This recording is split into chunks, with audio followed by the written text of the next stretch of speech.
Welcome to my first mini blog. শুভ সকাল সবাইকে।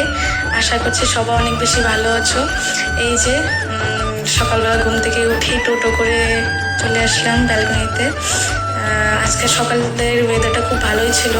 অ্যাকচুয়ালি কালকে রাতে ঘুমাতে পারিনি ঠিক মতন, খুব গরম ছিল।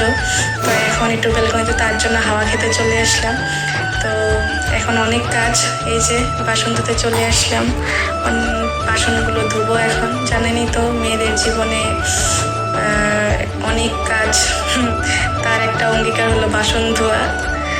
তা বাসন টাসন ধুয়ে একটু গাছে জল দেবো। এটা আমার মানি প্ল্যান্টের গাছ, কেমন হয়েছে বলবা। তারপরে এই যে ব্রাশ নিয়ে একটু ঢং মারতেছি আয়নার সামনে, তারপর জল টল খাবো। তো তারপর যদি তোমাদের সেকেন্ড পার্ট চাই তাহলে বলবা, অবশ্যই সাবস্ক্রাইব করবা।